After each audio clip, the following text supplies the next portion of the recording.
महंगाई इतनी बढ़ रही है, बहुत लोगों को मालूम नहीं होगा और मोदी भी यही समझते हैं कि भाई चलो मैं 80 करोड़ जनता को मुफ्त में राइस दूंगा। कहां से दे रहे भाई? अरे ये राइस और आज जो फूड सिक्योरिटी एक्ट के तहत जनता को जो मिल रहा है ये तो कांग्रेस की देन है। 80 करोड़ को फ्री दे रहा हूं, फ्री दे रहा हूं, 5 केजी कितना दे रहा हूं, जो ढिंडोरा पीट रहे हैं। और ये दिसंबर से लेकर आगे दिसंबर तक और दिसंबर से लेकर मई के चुनाव तक, उसके बाद में वो बोलेंगे बहुत दिन हो गए आपको फ्री में दे रहे हैं, इसके बाद बंद। बीजेपी के लोग और मोदी जी भी हमेशा पार्लियामेंट के बाहर में, चुनाव में यही बात कहते हैं 70 साल में कांग्रेस क्या किया। अरे 70 साल में अगर हम कुछ नहीं करते तो मोदी साहब आज उस देश के प्रधानमंत्री होकर वहां पर बैठ नहीं सकते थे। मैं पूछता हूं मोदी साहब, आरएसएस के लोगों को भी ये पूछना चाहता हूं, बीजेपी के लोगों को भी मैं ये पूछना चाहता हूं, 10 साल पहले कभी आपके ऑफिस में बाबा साहब की फोटो थी, फुले की फोटो थी, महात्मा गांधी की फोटो थी? जवाहरलाल नेहरू की तो छोड़िए, उन्होंने तो जवाहरलाल नेहरू जी के खिलाफ थे। सुभाष चंद्र बोस की तो फोटो थी नहीं। फोटुआ उस वक्त लगते हैं जब वोट चाहिए। मैं देश के सभी लोगों को एक संदेश देना चाहता हूं। मैं देश के लोगों से कहना चाहता हूं, युवाओं से कहना चाहता हूं, हमारे महिलाओं से कहना चाहता हूं, जो दीन दलित शोषित पिछड़े वर्ग के लोग हैं, अल्पसंख्यक के वर्ग जो लोग हैं, उन सबको एक ही संदेश हमारा होगा, वो ये है कि यहाँ के सभी लोग मिलकर इस देश के लोकतंत्र को बचाना है, इस देश के संविधान को बचाना है। ये हमारा मेन कर्तव्य है, ये अपना कर्तव्य है। अगर इसको नहीं बचाएंगे तो ये बीजेपी के लोग, आरएसएस के लोग और मोदी जी इस देश को पूरा बर्बाद करके, लोकतंत्र को खत्म करके वो डिक्टेटरशिप के तरफ जाने की कोशिश करेंगे।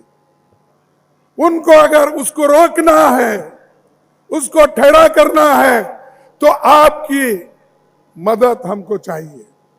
अगर आप मदद नहीं करेंगे तो देश में लोकतंत्र खतरे में होगा, संविधान खतरे में होगा। आज हम बात जो कर रहे हैं, आज इस देश में संविधान है, अभी अस्तित्व में है, इसीलिए हम ये बात कर रहे हैं। अगर संविधान ही अस्तित्व में नहीं होगा, लोकतंत्र ही अगर नहीं होगा तो किनसे बात करेंगे? आपको तो मालूम है कि अगर कोई एक अच्छे विचारधारा रखकर बात करता है, उसके खिलाफ बीजेपी सरकार एक्शन लेती है, और जो अपने खुलकर अपने विचार को बताता है उसके ऊपर भी एक्शन लेते हैं। और जो लोग, गरीब लोग आज खाने के लिए तरस रहे, उनको रोजगार, रोटी, आज इसकी भी रोज पर रोज तबाही हो रही है। महंगाई इतनी बढ़ रही है, बहुत लोगों को मालूम नहीं होगा और मोदी भी यही समझते हैं कि भाई चलो मैं 80 करोड़ जनता को मुफ्त में राइस दूंगा। कहां से दे रहे भाई? अरे ये राइस और आज जो फूड सिक्योरिटी एक्ट के तहत जनता को जो मिल रहा है ये तो कांग्रेस की देन है। इससे पहले हमारे देश के लोग बाहर से अनाज मंगाते थे, उसीलिए तो राशन दुकान खुले हैं इस देश में, नहीं तो राशन दुकान नहीं रहते थे। अगर अनाज ज्यादा पैदावार होता, अगर अनाज का भंडार पहले से रहता, तो लोगों की राशन की दुकान की जरूरत नहीं होती, फूड सिक्योरिटी एक्ट की जरूरत नहीं होती। और आज मैं 80 करोड़ को फ्री दे रहा हूं, फ्री दे रहा हूं, 5 केजी कितना दे रहा हूं, जो ढिंडोरा पीट रहे हैं। और ये दिसंबर से लेकर आगे दिसंबर तक, और दिसंबर से लेकर मई के चुनाव तक, उसके बाद में वो बोलेंगे बहुत दिन हो गए आपको फ्री में दे रहे हैं, इसके बाद बंद। इस देश में ये जो लोग भूखे मरते थे, उनको खाना खिलाने के लिए, अन्न का उत्पादन करने के लिए किसने कोशिश की? ग्रीन रेवोल्यूशन किसने लाया? हरी क्रांति किसने लाई? व्हाइट रेवोल्यूशन किसने लाया? ये सब कांग्रेस की देन है। फिर भी बार बार हमको बीजेपी के लोग और मोदी जी भी हमेशा पार्लियामेंट के बाहर में, चुनाव में यही बात कहते हैं, 70 साल में कांग्रेस क्या किया। अरे 70 साल में अगर हम कुछ नहीं करते तो मोदी साहब आज उस देश के प्रधानमंत्री होकर वहां पर बैठ नहीं सकते थे। अगर आज बैठे हैं तो ये लोकतंत्र हमने जो बचाया है, संविधान हम जो बचाया है, उसके वजह से आप प्रधानमंत्री होकर हर जगह हेलीकॉप्टर में फिर रहे हो, स्पेशल फ्लाइट में फिर रहे हो, और आप कहीं भी जाते हो तो 200 300 गाड़ियां आपके पीछे आते हैं। पिछले कोई प्राइम मिनिस्टर इतने गाड़ियां लेके नहीं घूमते थे, लेकिन ये प्राइम मिनिस्टर जब निकलते हैं तो आधा घंटा पहले रास्ता बंद होता है, फिर उनके पीछे 20, 25, 30 गाड़ियां बुलेट प्रूफ निकलते हैं। और बाद में जब कभी ऐसा इलेक्शन का मौका आता है, मैं देखा गुजरात में भी, शायद प्रतापगढ़ी भी वहां बहुत थे, और हमारे यूथ लीडर हाँ कन्हैया कुमार जी, वो गए क्या? कन्हैया कुमार भी थे। मालूम है हर जगह मोदी जी यही करते थे, मैं एक गरीब हूं, मैं इस गुजरात का हूं, और गुजरात के लिए, गुजरात के बच्चे के लिए, गुजरात के पुत्र के लिए, सुपुत्र के लिए, वो जितने भी एडजेक्टिव्स है लगाकर वोट पूछे। अरे एक प्रधानमंत्री हो, प्रधानमंत्री को सबने, देश के सभी लोगों ने चुना है, सिर्फ गुजरात के ही नहीं। अरे कांग्रेस पार्टी ने तो गुजरात के सुपुत्र को राष्ट्रपिता मानकर सर पे रख लेते हैं।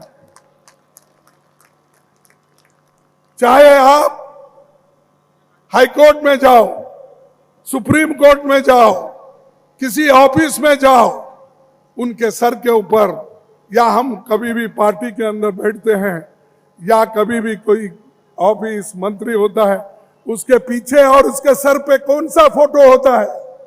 महात्मा गांधी जी का फोटो होता है। वो कहां के हैं? वो भी गुजरात के हैं ना। तो हम तो पंडित जवाहरलाल नेहरू जी से लेकर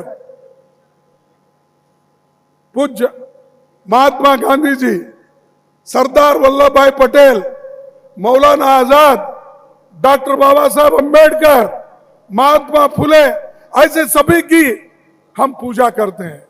इनके पास सब सेलेक्टिव, जैसा वक्त आया वैसा करेंगे। पानी तेरा रंग कैसा, जो डाले वैसा। पानी तेरा रंग कैसा बोले तो जिसमें डाले वो, लाल आया लाल डाले, पीला आया पीला डाले तो पीला हो जाता है। ऐसा इनका रंग है। कहीं जाओ वो बोलेंगे आज बाबा साहब को नमन करता हूं, कहीं जाएंगे फुले जी को नमस्कार करता हूं, कहीं जाएंगे कबीर को। क्यों? सब ये वोटों के लिए। मैं पूछता हूं, मोदी साहब, आरएसएस के लोगों को भी ये पूछना चाहता हूं, बीजेपी के लोगों को भी मैं ये पूछना चाहता हूं, 10 साल पहले कभी आपके ऑफिस में बाबा साहब की फोटो थी, फुले की फोटो थी, महात्मा गांधी की फोटो थी? जवाहरलाल नेहरू की तो छोड़िए, उन्होंने तो जवाहरलाल नेहरू जी के खिलाफ है। सुभाष चंद्र बोस की तो फोटो थी नहीं। फोटोआं उस वक्त लगते हैं जब वोट चाहिए। तो इसलिए आपकी यह जिम्मेदारी होती है कि इस देश को बचाने के लिए, लोगों को ताकत देने के लिए, संविधान की रक्षा करने के लिए आप मजबूत होकर खड़े होना चाहिए, क्योंकि यह पार्टी की स्थापना यहीं से शुरू है। और आप लोग अगर हिफाजत नहीं करेंगे, आप लोग अगर पीछे हटेंगे, तो इस देश में सेक्युलरिज्म खत्म होगा, बात करने का बंद होगा, लिखने का बंद होगा, और जितने भी राइटर्स आज उधर से लिख रहे उनका भी बंद होगा। एक तो जो प्रोग्रेसिव राइटर्स हैं, जो देश के बारे में लिखते हैं, जो अच्छे विचारों के बारे में लिखते हैं, साइंटिफिक विचारधारा पे चलते हैं, उनका तो एक और है। लेकिन जो उनके साथ रहकर जो लिखने वाले हैं, उनको भी आज ना कल वो मोदी बंद करेंगे, क्योंकि वो नहीं चाहते खुले विचार से। इसीलिए तो आडवाणी जैसे जो उनके पार्टी के नेता थे, वो उनको सामने आए तो भी प्रधानमंत्री नहीं देखते। बहुत बार मैं देखा हूं पार्लियामेंट में, जब आडवाणी साहब ये फूल चढ़ाने के लिए, जो महापुरुष हमारे जिनकी फोटोआं सेंट्रल हॉल में लगी है, उन फोटोओं को जब पुष्पार्पण करते हैं, उस वक्त उन्होंने मोदी जी आडवाणी को देखते भी नहीं थे, मुरली मनोहर जोशी को भी नहीं देखते थे। अरे अपने ही लोगों को वो देखते नहीं। जब पावर में आने के बाद, अब पूरा पावरफुल बनने के बाद, उन लोगों को क्या देखेंगे जो पिछड़े, गरीब, अल्पसंख्यक, इनको कभी देखेंगे नहीं। बात करते जाएंगे उनकी, लेकिन उनको कोई हक नहीं देंगे। इसलिए आप ये बात ध्यान में रखना चाहिए। और अनएम्प्लॉयमेंट, आपको मालूम, नौकरियां तो बहुत देने की बात की। अगर मुझे प्रधानमंत्री बनाएंगे तो हर साल 2 करोड़ नौकरियां मैं दूंगा, ये उन्होंने कहा। बाहर से पैसा लाके हर एक के जेब में 15-15 लाख मैं डालूंगा, ये बोले या नहीं बोले? आप भूल गए शायद, बोले। 2 करोड़ नौकरियां मुंबई तो मिले होंगे, क्योंकि यहां बीजेपी की सरकार है, क्योंकि जिनका जनता का समर्थन नहीं, वो सरकार यहां आके बैठी है। हमारे लोगों को खरीद फरोख्त करके ये नया सरकार बना ली। ये चोरी से ये सरकार हो गई है। हमारे एमएलए को चोरी की है और चोरी करके ये सरकार बन गई। उसूलों पे नहीं बनी। ये सरकार जो बनी है अधिकार के लिए, और केंद्र सरकार ने अपना पूरा जोर इसको लगाया। क्या कि सबको या ईडी केस डालना, सीबीआई का लगाना, सीबीसी का लगाना, फॉल्स एफआईआर डालना, ऐसे डाल कर लोगों को तंग की है।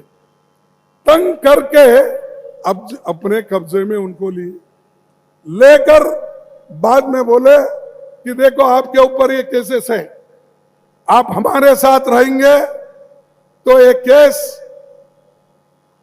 छूट जाएगा, अगर नहीं रहेंगे आपको फिर अंदर जाना पड़ेगा। तो आज क्या हो रहा है, जितने भी लोगों के ऊपर केस थे, जिन लोगों ने हमेशा किसी ना किसी वजह से पकड़े गए थे, उन सबको उन्होंने ले लिया। और बीजेपी के पास एक बहुत बड़ा वॉशिंग मशीन है, बहुत बड़ा। जिस वॉशिंग मशीन में अगर डाल दिए तो जो भी कलंक होता वो धो जाता है। इतना बड़ा वॉशिंग मशीन शाहजी ने खरीदा है, उसमें ये लोगों को डालते ही वहां क्लीन हो जाते हैं और वो हमारे पास आते ही कलंकित बनते हैं। ये उनकी चाल है। ऐसा डराने से अगर आप डरेंगे तो जमहूरियत को आप नहीं टिकाएंगे। जमहूरियत को टिकाना है तो आप सब लोगों को लड़ना होगा, चाहे कैसा भी वक्त हो, हम आगे बढ़ना होगा। तो इसीलिए मैं आप तमाम लोगों से यही कहूंगा कि ये झूठ बोलने वालों की सरकार है केंद्र में। अब वो आप यहां आके भी वो बोलेंगे कि डबल इंजन सरकार है, ये तो भूलेंगे नहीं उन्होंने। हर जगह जब जाते हैं, यूपी में जाते हैं डबल इंजन की सरकार बोलते हैं, जब और कहीं बीजेपी की सरकार होती है डबल इंजन की सरकार। अरे डबल इंजन की सरकार तो रहो या ट्रिपल इंजन की रहो और 4 बोगी ज्यादा लगा लो, लेकिन जनहित में क्या काम कर रहे वो कहिए। आपने नौकरी देने का वायदा किया था ना। देखिए मैं बोलता हूं, ये मेरा नहीं, ये आप निकाल कर देखिए। राज्यसभा में जो हमारे सदस्य प्रश्न डालते हैं उसके उत्तर में जो आंकड़े मिले हैं मैं आपके सामने रखूंगा, लेकिन वक्त की कमी होने की वजह से वो आंकड़े मैं फिर बाद में बताऊंगा, लेकिन जो मोटे आंकड़े हैं मैं आपको दूंगा। उन्होंने सरकारी इलाके में, पुलिस में, शिक्षण क्षेत्र में, मिलिट्री में, पैरामिलिट्री में और सीआरएफ में अब 30 लाख वैकेंसीज हैं। कितने? 30 लाख वैकेंसीज। फिर मोदी साहब 30 लाख वैकेंसीज क्यों नहीं भर रहे, मैं पूछना चाहता हूं। लेकिन उसके तरफ उनका ध्यान नहीं, क्योंकि 30 लाख वैकेंसीज अगर वो भरे उसमें से 60% गरीबों के बच्चे आएंगे, रिजर्वेशन में जाएंगे, रिजर्वेशन को बच्चों को नौकरियां मिलेंगे और बाकी गरीब बच्चों को मिलेंगे। इसीलिए वो नहीं चाहते कि वो 30 लाख वैकेंसीज भरे। अब क्या कर रहे? किस्तों में भर रहे। 71,000 वैकेंसीज भर के मोदी साहब सर्टिफिकेट बांट रहे। मैं देखा, आप लोग देखे नहीं, टीवी में है, वो सर्टिफिकेट दे रहे। अरे भाई, सर्टिफिकेट तो वहां पर जो अपॉइंटमेंट की ऑर्डर को अंडर सेक्रेटरी साइन करता है, प्राइम मिनिस्टर साइन नहीं करता। उसके हाथ से आप दे रहे हो अपॉइंटमेंट ऑर्डर, वो भी किसके? वो तो गवर्नमेंट सर्वेंट। वो तो जो सर्विस में 30 लाख वैकेंसी खाली है उसमें से 71,000 आप दे रहे हैं। लेकिन आपके नौकरी किधर गए भाई? 2 करोड़, और 9 साल हो गए 18 करोड़। 18 करोड़ नौकरियां कहां गए? एक तरफ 30 लाख सरकारी नौकरियां भर्ती नहीं कर रहे, दूसरे तरफ आपने जो वायदा किया था वो तो और ही बच गए हो। तो ये है झूठों का